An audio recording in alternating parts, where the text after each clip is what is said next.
tingkat kesabaran kita tuh harus lebih tinggi pada saat kita ngadepi orang tua. Orang tua itu bukan orang yang sudah lebih dewasa dari kita, bukan. Dia kembali lagi seperti anak-anak. Setelah 60 kira-kira dok, Ya.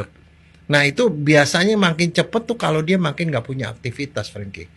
Orang biasanya memburuk sekali pada saat dia sudah mulai hilang dari sosialisasi. Nanti saya masih lama dok, 38 tahun lagi dok.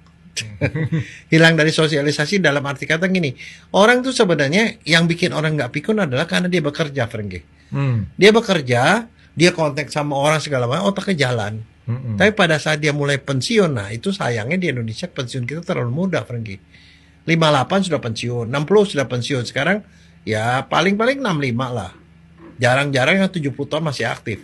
Dan saya lihat orang yang masih aktif pada usia di atas 65, itu biasanya mereka itu masih bisa menjaga kebugaran dan kesehatannya itu jauh lebih panjang.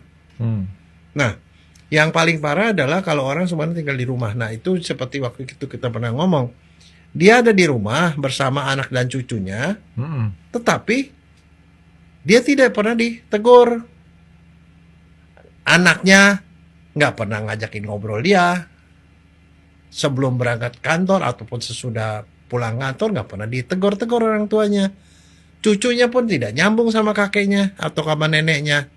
Dia sendiri, jadi dia sendiri dalam keramaian di rumah. Nah, ditambah lagi kalau dia tidak punya hobi, tidak punya peliharaan. Tidak ada peliharaan, tidak ada hobi, tidak, ya pokoknya melakukan sesuatu lah. Nah, kalau yang kayak gituan, dia cepat sekali tua, memburuk dan pikun, Frankie.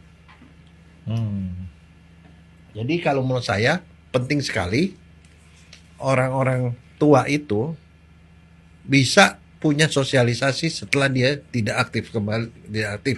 Dok, emang kita punya fisik kalau nanti bertambah itu selain daripada dia punya kecepatan nih dok ya, otak kita menurun tuh dok? Semua menurun pada saat dia tidak dipakai. Otak itu sama dengan otot. Oh berarti kalau nggak dipakai ya dok ya? Iya. Nah itu sebabnya makanya kalau orang udah tua, ya dia harus punya aktivitas. Kalau saya sih sangat menganjurkan bahwa dia tuh mesti punya tetangga, teman kanan kiri itu yang dia bisa ngobrol. Katanya nyetir juga lumayan dok ya buat nyetir, ini. Naik sepeda, olahraga ke sekelilingnya, ikut tai chi misalnya, senam pagi, ikut aja. Kalau misalnya dia punya aktivitas keagamaan, pergi ke masjid, ikut pengajian. Barangkali saya tidak tahu ikut pengajian. Mungkin kalau itu aktif di gereja, nyanyilah jadi ikut anggota kur dan lain-lain. Itu akan membuat dia menjadi lebih hidup. Atau dia punya peliharaan. Peliharaan di mana setiap hari dia mesti mikir, oh ini harus dikasih makan 3 kali sehari. Atau ini harus dimandiin apa gitu. Tamagotchi, apapun. Nah itu harus itu. Dan bahkan kalau menurut saya, yang paling bagus adalah seperti di beberapa negara, di beberapa komunitas tradisional. Tetangga ngumpul yang sesama orang-orang tua. Tapi saya mau ikut paduan suara ditolak dok. Kenapa? Katanya suara saya bagus, tapi lebih bagus lagi kalau saya nggak nyanyi. Nah, itu biasanya nyanyi yang bagian akhir, Frankie. Bagian akhir bagus. Bagian terakhir gitu loh. Jadi udah mau habis baru kamu nyanyi gitu loh.